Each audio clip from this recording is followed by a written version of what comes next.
Assalamualaikum dan salam sejahtera. Saya Azam Hassan dari kursus Kesusastraan Melayu dari Fakulti Bahasa dan Komunikasi Universiti Pendidikan Sultan Idris. Jadi tujuan rakaman ini saya adakan adalah bertujuan untuk memenuhi tugasan bagi subjek seni pengucapan dalam pendidikan. Baiklah.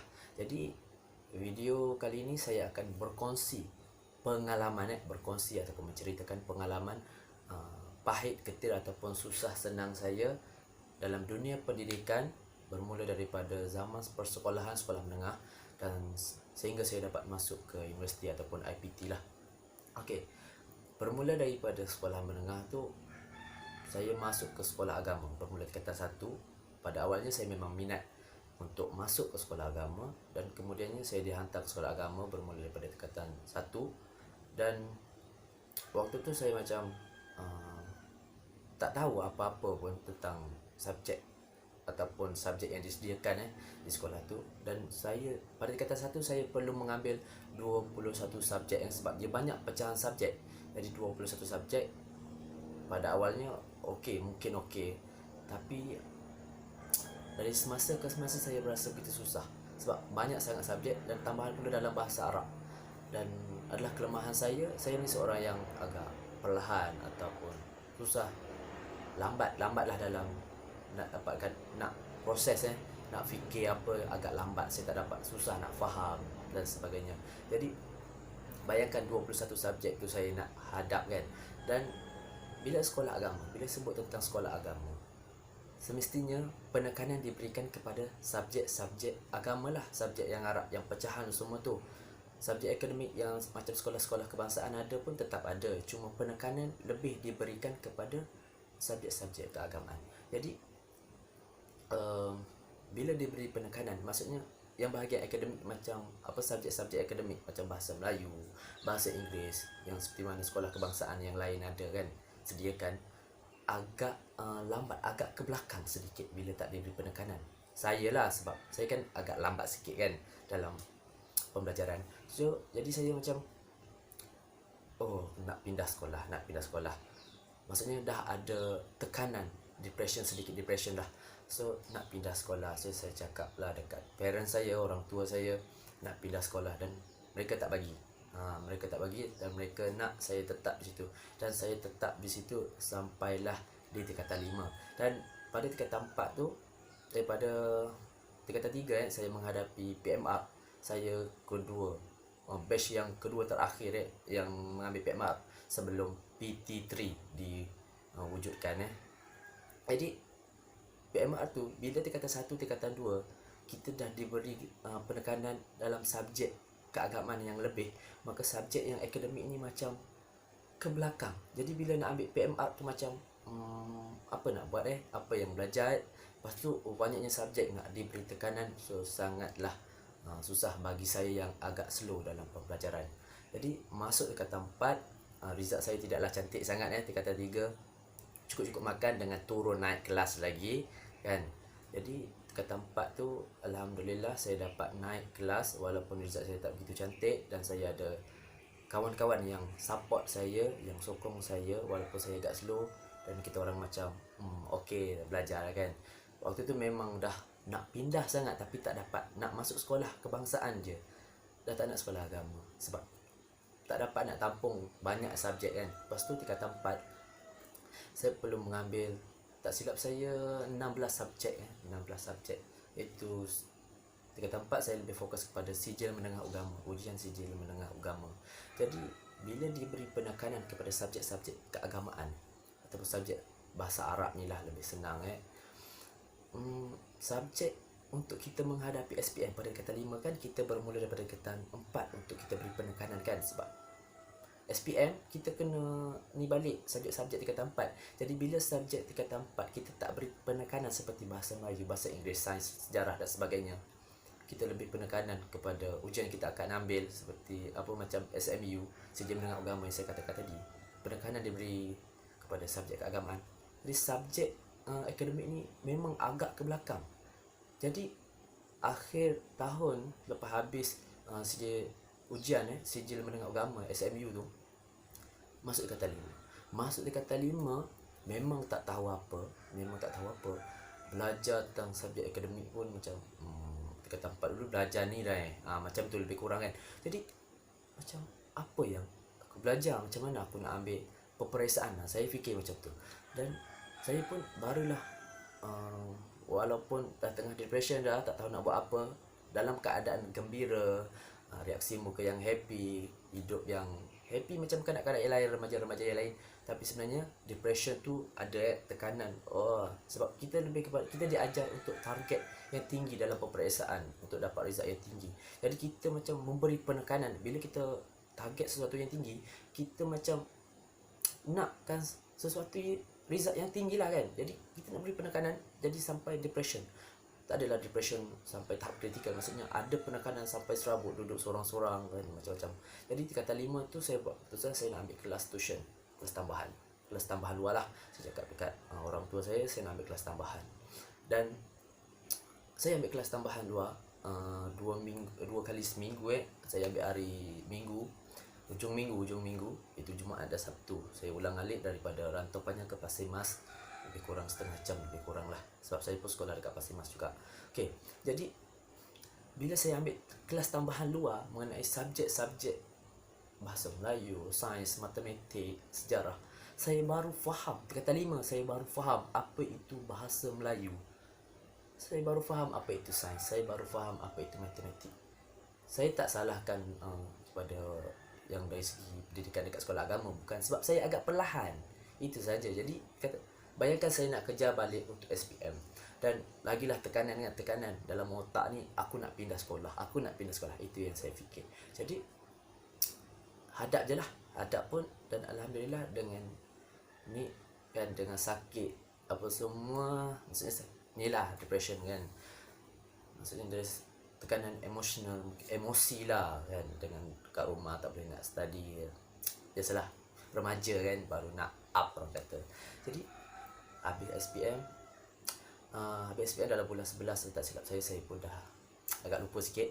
Dan orang tua saya berkeinginan untuk saya menyambung pelajaran ke Mesir. Dan kalau untuk menyambung pelajaran ke Mesir pada waktu tu kena ambil sijil tinggi agama Malaysia ataupun STAM. Jadi lepas habis SPM, untuk masuk ke tingkatan 6 sijil tinggi agama Malaysia tu di sekolah agama, saya perlu masuk ke sekolah pada bulan 1 je. Jadi bila habis bulan 11 SPM tu, bulan 12 saya relax, dan sepatutnya saya buat persediaan untuk beli barang untuk masuk tingkatan 6 untuk ambil STAM. Jadi waktu tu sebab orang tua memang nak sangat saya pergi ke Mesir. Jadi lepas tu saya dah memang saya mindset kan, aku tak nak pergi Mesir, dan aku tak nak pergi, aku nak belajar dekat sini, dan aku tak nak ambil bahagian agama. Itu bukan bidang aku, dan memang tak minat, tak dapat dah. Sebab kita dapat tengok daripada sijil menengah agama macam mana semua kan, tekanan. Bukannya banyak yang lulus pun, ada yang juga yang gagal. Jadi sebelum masuk awal tahun untuk masuk ke tingkatan 6 yang STAM tu, sijil tinggi agama tu, mak ayah bagi macam-macam, bagi duit untuk beli barang, nak masuk sekolah, suruh beli kasut, beli baju. Kita ambil duit tu, kita pergi kedai, tapi kita tak beli barang. Kita pergi dengan rakan-rakan yang lain untuk yang mahu sambung pengajian ke tingkatan 6 untuk mengambil STAM. Kita pergi sekali, kita bawa duit, tapi kita tak beli barang. Saya tak beli barang pun. Saya balik, saya bagi balik duit tu. Saya tak nak, saya bagi macam-macam alasan. Dia kata tak nak itu, tak nak ini, sebab saya dah nampak saya memang tak dapat. Jadi waktu tu saya tahu ada sedikit kekecewaan orang tua saya, dan saya macam biar dulu kan, macam tak apalah. So saya ambil keputusan untuk ambil tingkatan 6. Bayangkan tingkatan 6 STPM yang kemasukannya pada bulan 5. Jadi saya nak dapatkan, saya daripada sekolah agama nak masuk ke tingkatan 6 sekolah kebangsaan biasa ni agak susah. Saya tak tahu prosedur dia macam mana. Saya kena pergi JPM, sign borang, dapatkan apa semua kan, sebab ya. Jadi alhamdulillah waktu tu ada rakan-rakan yang memahami, daripada yang STAM ada setengah yang memahami, sanggup bawa saya pergi ke JPM, naik motor ke Kota Baru daripada Rantau Panjang apa semua, pergi ke Kota Baru, dapatkan tanda tangan apa semua tu. Jadi saya pun alhamdulillah semua dah settle dan saya berjaya untuk masuk ke tingkatan 6. Dan waktu masuk ke tingkatan 6 tu, saya tingkatan 5 baru kenal bahasa Melayu, sejarah. Semua benda tu baru betul-betul kenal apa tu. Jadi ambil tingkatan 6, saya ambil kalau senang cerita sastra. Saya baru juga mengenali sastra pada tingkatan 6. Baru tahu ada subjek sastra. Ingat kan subjek sastra adalah subjek bahasa Melayu bercampur semua tu kan. Jadi ada subjek asing sastra. Jadi saya macam apa benda ni, macam benda yang baru. Dan isi-isi pembelajaran tingkatan 6 tu lagi tinggi daripada SPM punya. Memang lagi tinggi bagi saya lah. Jadi ya Allah, lagi depression lagi macam salah ke langkah aku. Tapi saya macam buat dan terus buat. Walaupun saya ni perlahan, saya buat terus buat. Ada yang 2 kali saya menangis depan cikgu. Saya macam macam mana ni saya dapat nak buat dah. 2 kali saya ingat lagi. Satu di depan cikgu sejarah dan satu lagi di depan cikgu pengajian am. Saya tak nak sebut nama dia. Jadi saya mau Allah nak buat macam mana. Dan di rumah tu, dekat rumah, macam ada sedikit sindiran bila rakan-rakan yang zaman tingkatan sekolah menengah dulu, tingkatan 5 kan, semua ambil stam. Ada sindiran yang katakan anak orang lain mungkin akan dapat pergi Mesir dan sebagainya kan. So kita macam OMG kan, macam-macam tu. Jadi ya Allah, tapi kita tetap move on kita usaha apa yang patut, ada kerja kita buat dan sebagainya. Jadi bayangkan dalam setahun setengah untuk habiskan tingkatan 6 tu, dengan saya nak repeat exam dengan subjek-subjek yang rendah. Ada satu subjek sastra, waktu SEM 2 saya fail. Bayangkan macam mana saya nak ni lagi, sedangkan saya baru je kenal sastra, saya dah fail, saya nak repeat balik. Macam mana sindiran orang ya kan dekat saya memang tekanan gila, memang sangat tekanan Dan waktu SEM 2 penggal 2 tingkatan 6 ke penggal 3 tak silap saya, waktu rakan-rakan yang ambil stam dah habis dah. Dia orang setahun, saya setahun setengah, kira 2 tahun lah sebab saya start bulan 5 kan. Jadi dia dah habis setahun, dia orang berjaya pergi ke Mesir. Bayangkan macam mana lagi sindiran yang masuk ke kepala saya ni kan. Dengar ya Allah, tekanan. Dan saya pun repeat hampir berapa paper, banyak jugalah paper yang untuk SPM. Dan alhamdulillah lah, walaupun tak tinggi sangat pun okey, result okey. Jadi saya hanya sekarang ni, jadi waktu tu saya hanya belajar dalam tekanan yang tak masuk pun. Maksudnya masuk okey, belajar habis exam terus keluar. Jadi sebab waktu tu memang tekanan gila. Remaja dapat depression, dapat tekanan, macam nak mengadu tak ada tempat nak mengadu. Kita ada orang tua kita nak mengadu pun, mereka bukan dari segi bukannya orang dari pendidikan, dah warga emas. Macam mana? Jadi kita faham mereka, jadi kita tak nak cerita apa pun, biarlah. Jadi kita nak cerita kat orang lain, tak ada yang nak mendengar. Jadi kita macam simpan benda tu. Ya kan? Yalah, daripada sekolah menengah kita nak pindah sekolah, tingkatan 6 baru dapat lari. Kalau tak, memang duduk kat sekolah agama lah. Tak tahu lulus ke tak, yang kita tak tahu. Tapi saya memang tak dapat dah kan. Dalam bidang agama saya rasa memang tak dapat. Sebab tu saya pergi kepada STPM.